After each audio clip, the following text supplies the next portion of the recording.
Yeah, we race Ryder D. We'll get there. We'll race him when it's time. My race tech rant is easy. I think I was tweeting about this a couple weeks ago. And I did a podcast with Adam Cianciarulo where he said he got some flack this because these, and John, you know this well, the public tracks, it's insane that these guys go to public tracks to practice for the Nationals. I mean, Barsha's out there with 50s and 60s. Adam said he got some shit because there was a photo of him where he pushed this guy like out of a rut, like this guy that looks like me on a bike. He just pushed him out of a rut and took off. We've had injuries before. Dean Wilson got hurt on a public track. Jason Anderson got hurt on a public track, I think. Husqvarna at one point said no one could ride public tracks. Remember that? That was a couple years ago. Well, they're back riding public tracks now, so I don't know what happened there. To rent a track is what, John? $1,000? $2,000? I don't even think it's that much, depending on the day or the track. So let's go $1,000. Yeah, $1,000 to rent a track a day. Yeah. Get 3 OEMs to throw in $300. You'll have a groomed track or rough. They'll leave it rough if you want. They've certainly done that. And you don't got to worry about 50s and 60s and quads out there. And, like, I've been there, man. I got passed by AC last year at Glen Helen. I've been on the track with these guys. They go by you. You don't even know they're coming because they're going so much faster. And if you're just like, screw it, I'm going to pull off the track here, you're not meaning to do it, but they're coming up at you. That's usually where the problem happens. When they get, I mean, my last broken femur, my second one, was from a guy getting out of my way, right into my way, and I hit him and snapped my femur. So that's the scariest part, Steve, is when they are trying to get out of your way. You don't see Lewis Hamilton on the go-kart track warming up. You don't see, Roger Federer doesn't take it to the courts down the street to start warming up for the. You just don't see it. We got $1 million athletes, $1 million programs on the line here, and they're out with quads and 50s at Glen Helen. Like, it makes no sense to me. Rent the fucking track. Glen Helen goes Tuesdays and Thursdays, so rent it on Mondays and Wednesdays. They'll certainly do that for you. Paula hold on. Wife just screamed. And wait for it. Oh, wow. Okay, all right. I thought they scored. It doesn't make any sense to me. These OEMs don't get together. Like, I get it.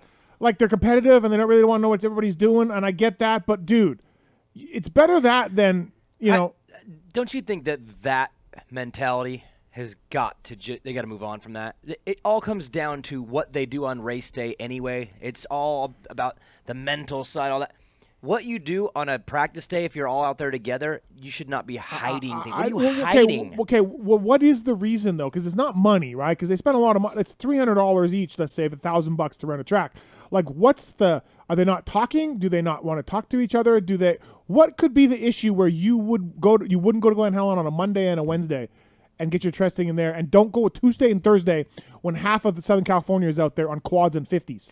Or just make it more organized to where you all collectively go, hey, okay, from the last or from whatever to the first round at Paula, let's pick these 3 tracks, these 3 days. These are our pro days. Let's contact these tracks. Let's make this official. Let's put out a calendar that says these are the test days. Like car racers have test days. NASCAR and you all come guys, together. And again, it's not the financial side. You pay these guys millions of dollars. And just make it organized, because then the pros will be better too, because they're not having to dodge kids. I don't understand. It's gotta part of our sport. It's got to be just lack of communication with each other. I don't know what else it could be, because it is dangerous. What's it going to take? We already had guys get hurt at public tracks. Like, what else is it going to take? Well, I don't get it. How about hurting just regular riders or kids? I mean, the sport is, like I said, the sport is growing right now. It's in a good spot. There's a lot of participants. Let's not screw it up by something stupid happening. So figure out a way to protect people from themselves. That's all I'm saying. do this, and I don't know if Glen Helen would do this because notoriously they're really hard to work with. Sorry, John, but they are. But you could go like, hey, Lori, we want 12 to 2 for the pros, and we'll pay for that. You know what I mean? Like, we'll pay extra to have 12 to 2 for the pros, and then, kind of tell people who come to the gate, like, hey, man, you can't ride 12 to 2 or whatever. It takes a little bit of enforcement, so that's where Glen Helen would maybe not do it, because it would take 5 people to kind of like, hey, who are you? Like, why are you out there? You know what I mean? Because maybe people they'd know. get the hint quick. Everyone would figure it out. But still, I'm saying, like, that blows me away just about the difference between NorCal and SoCal. In NorCal, the practices are split. Minis have their own practice. They get the first 20 minutes, and then the last 40 are open. And then I've gone to SoCal with my kid before. I've taken him to State Fair in Paris, and I'm like scared shitless because he's out there. This is a year ago when he was on a 65. But I'm just like, I don't even want him out there. And then there's 50s out there learning how to ride. And you have Cincinnati. I mean, I don't understand why these teams don't get together. It's mind blowing to me because I don't either. It's just nuts. And again, it's to protect our star athletes that we want to perform on the sport is all fans of. It's also to protect the young riders, the kids, the vet riders. These things have happened. Figure something out. It would take a 20-minute phone call to figure it out, guys. I don't know, man. It's 20 minutes. Race Tech ran of the night for sure. I've watched them like the straightaway before you go on the tabletop over the Star Straight at Glen Helen. Like I've watched, like I think it was Shimoda last year. Like I watched him go far right, far left, far right. Like he was just weaving through like 6 guys at like Mach 10. Kid doesn't know any better. Like you can't blame him or whatever. But dude, if one thing went wrong right there, Joe Shimoda's on the ground. You know what I mean? He's just playing Frogger with vets and 50s and 60s and dudes like me. It's insane. Just stop it, everybody. And again, I don't even think it Figure it out. I don't even think it needs to be rent the whole place to yourself kind of thing.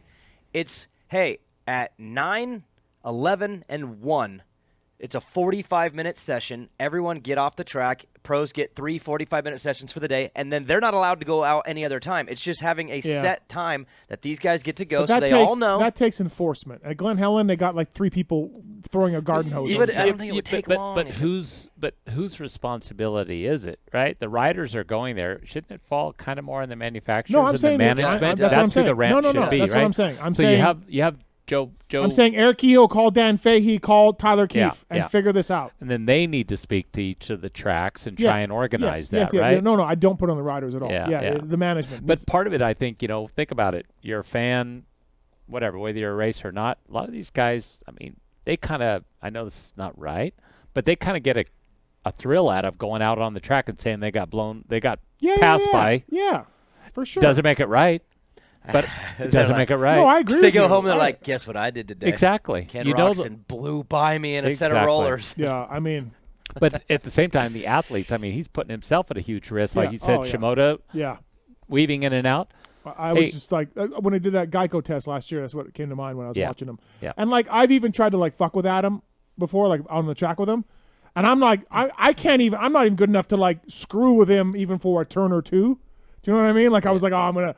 Like I know you would have to find the tightest corner on the track and just brake check and I was like, I remember thinking like, I'm gonna move over on him here, like, and kind of come over and maybe yell at him, and then I'm like, oh, well, I missed that one. Try again next lap. Yeah. But I'm just saying, like, it's insane to me that these guys have this $1 million investments, and they're sending them out to these tracks. It takes a tiny little bit of communication, and you can figure this out. And the money is nothing. Rent the tracks, and they can leave them rough. I know the whole thing about they want the track rough because that's how Glen Helen gets on a Thursday. Well, leave it rough. Don't groom it. There you go. They can do it. So that's my Race Tech rant of the night right there. Racetech.com. Pulp21 is the code to save with those guys. Right.